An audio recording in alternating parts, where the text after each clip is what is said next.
परमात्मा कहते हैं आप जिसको धनी मानते भौतिक सुख वाला वो तो महानिर्धन है। वो तो अपना कर्म बिगाड़ गया, कति सारे बैठा गया, सारे पुनों का नाश कर गया, और उस पुनों के बदले में क्या बदलवा ले गया? वो कोठी और कार बदलवा ली इसने, और वो यहीं रह गया। आप गया वहां पर भूखा प्यासा, नरक में ठोका जाएगा, यमदूत पीटेंगे, फिर पशु बनेगा। जिससे वो पैसा लेकर के कोठी कार बनाई थी उसका फिर उसने वापस ऋण चुकाना बनेगा। किसी का बैल बनेगा, किसी का गधा बनेगा, हैं, और किसी का और प्रकार से वो पूरे करने पड़ेंगे उसके। परमात्मा कहते तुमने उस दरगाह का मैल नहीं देखा, धर्मराज के तिल तिल का लेखा, एक एक पाई का हिसाब आपने चुकाना पड़ता है। और इस जैसे अभी आपको बताया कि पहले इस अज्ञानता में आपने कितनी गलती कर दी और कितने अपराध बन गए। कसाई तक का भी उदाहरण दे रखा है कि सदना नाम का कसाई था, और वो भी अपने जॉब को छोड़ना नहीं चाहता था। कदे भूखा मर जाऊं मैं और क्या करूंगा? भगवान संतों का ज्ञान सुना, पर संत से मिला सदना और प्रभावित हुआ, सारी बातों को स्वीकार किया, लेकिन रोजी रोटी फिर अड़ गई आगे। संत परमात्मा स्वयं आते हैं साधु रूप बना के, अपनी प्यारी आत्माओं को सतमार्ग बताते हैं। कबीर परमेश्वर आते हैं, साधु रूप में बैठे थे, तो सदना कसाई ने सत्संग सुना। परमेश्वर जो संत रूप में आए हुए थे, कबीर जी, बड़ा प्रभावित हुआ, अपने कर्मों की तरफ झांका और कहा भगवान मैंने तो नाश कर दिया, क्या मेरा भी उद्धार हो सके गुरुदेव, हे महात्मा जी। तब संत ने कहा, संत रूप में परमात्मा विराजमान थे, कहने लगे भाई आगे पाप करो ना और पिछले माफ हो जाएंगे इस भक्ति साधन से, मैं बताऊंगा ऐसे। वो कहने लगा जी, परमात्मा ने पूछा तू कौन है भाई? कि मैं कसाई हूं जी, मैं कसाई हूं, कसाई सदना कसाई, सदना नाम मेरा सदना नाम है, क्या मेरा मुझ पापी का भी उद्धार हो सकता है? परमात्मा ने कहा भाई होगा, कति हो जाएगा, पर बेटा आगे ना करिए। कहने लगा जी क्यों कर बात बनेगी, और तो कोई साधन नहीं रोजी रोटी का। परमात्मा संत जी ने कहा, परमात्मा संत रूप में बैठे थे, बेटा पेट में भगवान ने पाला तू, जब कौन रोटी लेकर जाया करता तेरी, कौन पहुंचाता था? और माँ के गर्भ से बाहर आते ही माँ के सतन में दूध दे दिया, उससे पहले दूध नहीं था, तो क्या अब वो तेरी संभाल नहीं करेगा? लेकिन ये तो एक हमने औपचारिकता सी बातें लगती हैं, क्योंकि हम दूसरे रंग में रंगे हुए। कहने लगा जी मेरा तो काम ना चला, बालक भूखे मर जाएंगे, मेरा तो और कोई काम नहीं, मैं तो नौकर हूं एक कसाई का, और मन्नत तो ये काम करना पड़ेगा।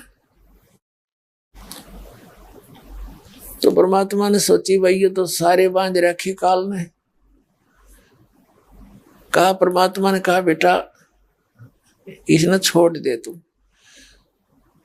तो सदना कसाई कहने लगा महाराज जी कुकर छोड़ो, भूखे मर जाएंगे, बालक कर नाम लेना चाहे उठे नहीं, मेरा उद्धार कर दो गुरुदेव, उद्धार कर दो, मैं तो कति नरक में गया। परमात्मा बोले भाई नो दोनों बात क्यों करोगी मेरे? फिर परमेश्वर ने सोचा चल भाई अच्छा कसूती है इसकी, तो बहुत जबरदस्त इच्छा भगवान में।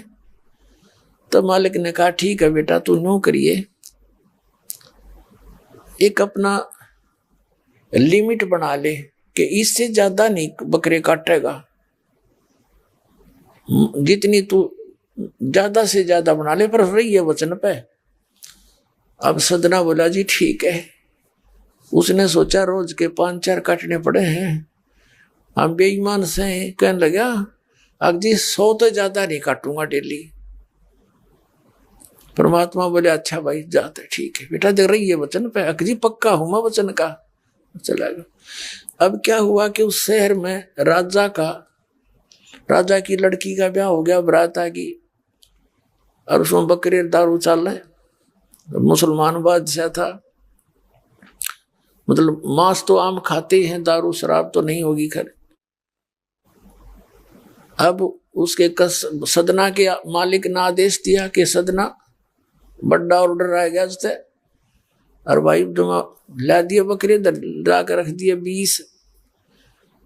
अब 20 काट दिए सदना ने, फिर डिमांड आ गई 20 की। और कहने का भाव ये है कि 100 के 100 बकरे कट गए। और सदना ने सोचा हे भगवान, कति पूरी बात बनी। हे भगवान, आपने प्रण भी आपने रखा, मेरी तो प्रतिज्ञा भी आपने रखी। मांझ दो के हथियार धर दिए, अकरेगी इज्जत आजत है, कति नाश हो गया था। इतने में परमात्मा ने क्या किया, एक बहुत बड़े व्यापारी का रूप बना के पहुंच गया सदना के मालिक के पास और कहा भाई मैंने ऐसे ऐसे कांटेक्ट करना, एग्रीमेंट करना तेरे से, रोज के 20, 30, 50 बकरे चाहिएंगे और मैं ऐसे आगे सप्लाई किया करता हूं। तो बड़ा खुश हो गया वो सदना का मालिक कसाई, कहने लगा भाई ठीक है। और वो बोला जी बाकी एग्रीमेंट कराएंगे, सवेरे ही तो मैं थक रहा हूँ, भूख लाग रही है कि मैं खाना खिलाओ और बढ़िया बढ़िया स्वस्थ बकरे का मांस बनवाना। अब कसाई ने आदर किया नौकर के, सदना इधर आ। अब वो सदन कसाई आ गया, खां जी कि एक बकरा काट फटाफट। और बड़ा व्यापारी आया है, बड़ा एग्रीमेंट हो गया है, होगा बड़ी बढ़िया अच्छा। और भोजन तैयार करा, भेज रसोई में। अब सदना के तात पर फूल गए, क्या वह बात बिगड़ गई भाई, तो ना बड़ी बात, आज तो प्रतिज्ञा भंग होगी। अब उसने सोचा कि जब बकरा ना काटूंगा तो यू मालिक नौकरी तो निकाल लेगा, और जब बकरा काट दिया तो वचन भंग हो गया, मेरी तो बात बिगड़ गई दोनों तरफ से। तो उसने सोचा एक आदमी का भोजन बनेगा, तो उसने क्या सोचा कि बकरे के नड़े नड़े काट दूं, अंडकोश, अब मेरा पर्ण भी रह जाएगा और भोजन भी बन जाएगा एक आदमी का।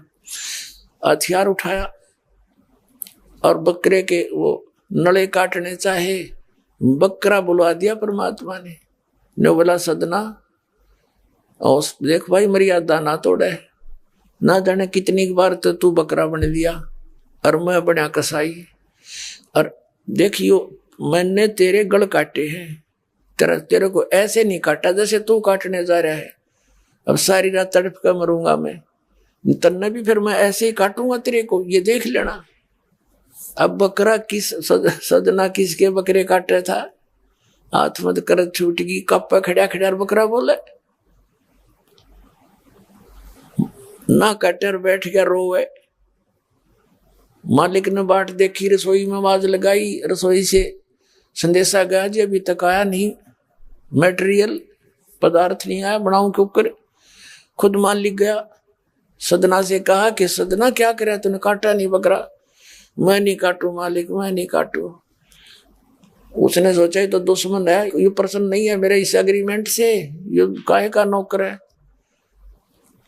अब ला तू नहीं काटे ना, मैं काटू। उठा गुस्से में सदना के दोनों हाथ काट दिए उस कसाई मालिक ने, अरे एक मारी लात करते पार काट दिया। अब जैसे भी ट्रीटमेंट वगैरह करा करो का, महीने 2 महीने रो पीट कर उन्हें सोची क्या करूं भाई। उसने सोचा चल पड़ी यहां से। उस संत ने कहा था मैं वहां जगन्नाथ के मंदिर में रहता हूं, वहां आ जाना। उस जगन्नाथ के मंदिर की तरफ चल पड़ा। कि भाई परमात्मा ने जब इतना चमत्कार दिखाया है, बकरा बोलिया, इसे बुंडे काम ना मैं तो कदे भी ना करूं, मरो से जीवा से भूखे मरे। आदमी की कही तो ना जच्चे, पर वह तो सच्ची होगी, सामने तो जुल्म हो गया। यूं तो बहुत बुरा जो है ना एक रूटीन है, यू नहीं करें भाई कति भी। संत साची के थे वो उस दिन जच्ची उसके, उस गुरुदेव के पास समाधान के लिए चल पड़ा। देख कहां तक बिजली गिरती है इस बुंडे कर्मों से, कैसे फिर जो मालिक परम संत की शरण रक्षा कैसे होती है। अब वो चला जा रहा था, पहले सरपंच नहीं होते थे, नंबरदार होली सोली होता था गांव का, और 5-4 गांव में से एक गांव वाले व्यक्ति नंबरदार को विशेष और पावर दे देता था राजा, जिस वो दंडित भी कर सकता था अन्य किसी उनको। एक नंबरदार के घर पे रास्ते में जा रहा था, नंबरदार के घर पे रुक गया और कहा जी मैं रात न रुकूंगा, मैंने आगे यात्रा पे जाना है, जगन्नाथ में जा रहा हूं। तो पहले धार्मिक, वैसे तो आम व्यक्ति की बहुत इज्जत करता थे, अतिथि की। नंबरदार ने सदना को रोक लिया, रुक जा भाई, भाई रोटी खाइए, अलग से व्यवस्था कर दी, खाना खुना खा ठाठ तरह। अब क्या हुआ कि उस नंबरदार की पत्नी जो थी वो बैड कैरेक्टर थी, उसने सदना के साथ दुर्व्यवहार करने की चेष्टा की। वो रोने लग गया, माई मत महा दुखी व्यक्ति हो, रात काटनी है, काटन दे तो काट दे ना, मैं भी चला जाऊंगा। तो उसने फिर शोर मचा दिया, अपनी बेइज्जती समझ के लोग इकट्ठे हो गए, अक्यों मेरी इज्जत का गाक बने था, पकड़ लिया और वहीं उस शहर के अंदर, साथ में ही शहर था, वहां ले गए। राजा था, वहां का नवाब था, उसके सामने उसको पेश किया गया, उसको सजा सुना दी कि इसको मीनार में चिन दो, भुगत कर मरे। इसको कितना नंबरदार ने इसको इज्जत से रखा और इसने धोखा किया, उसी के साथ पत्नी के साथ दुर्व्यवहार करने की चेष्टा की। और उसकी पत्नी ने गवाही दे दी, जी मेरे ऐसे ऐसे सतन पकड़ दिए इसने। अब मीनार के अंदर खड़ा करके मीनार चढ़वा दिया, बंद कर दिया। अकाक मर जाएगा, चिल्ला चिल्ला के रो पीट के। तब सदना ने अर्ज करी है, गुरुदेव मैं तो पापी आत्मा था, मुझे तो चाहे इससे बदतर मौत मार दो, लेकिन मुझे ये भगत कहे थे कि मंदिर में जावे ढेड और इसे इसके गुरु होंगे, और ऐसा करता था ऐसा करता था। दाता आपके नाम पर बट्टा लग गया, तो मैं तो नीच था, तो इससे भी बुरी मौत मार देते। दाता इस भक्ति की इज्जत रखियो मेरे मालिक। इतना ही कहा था, वो सारा मीनार फट गया और ईंटें उन सरपंच के सर में लगी, उसकी पत्नी के दोनों सतन कट के वहीं गिर गए, खून चल पड़ा। और जिन्होंने ये संदेश सुनाया था, अन्याय का फैसला सुनाया था, उनके सर में ईंट लगी जा जाके। और देखा इतना आवाज हुई, आसपास सब भागे आए, देखने आए, और सदना के दोनों हाथ पूरे हो गए, कटे हुए नहीं रहे। बोलो सतगुरुदेव।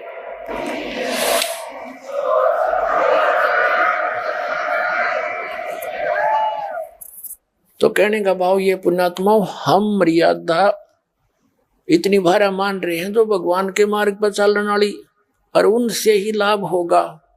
भाई जो गुरु बचन पे डट गे, कट गे फंद 84 के, कट गे फंद 84 के, कट गे फंद 84 के। भाई जो गुरु बचन पे डट गे, कट गे फंद 84 के। वस्तु मिली ठोड़ की ठोड़, मिट गी मन पापी की दौड़। वस्तु मिली ठोड़ की ठोड़, मिट गी मन पापी की दौड़। भरम मिटे मथुरा काशी के, भरम मिटे मथुरा काशी के। भाई जो गुरु बचन पर डट गे, कट गे फंद 84 के। अब पुणात्माओं, सदना जैसे कसाई का उद्धार कर दिया उस परम पिता ने, तो आप का तो कहना है कि है जिस मार्ग पर लग जाओ, तो वही मार्ग, वही परमात्मा और वही ज्ञान, वो समाधान आज इस दास को दे रखा है उस दाता ने। इसका लाभ उठाओ, औरों को भी समझाओ, सच से परिचित हो जाओ।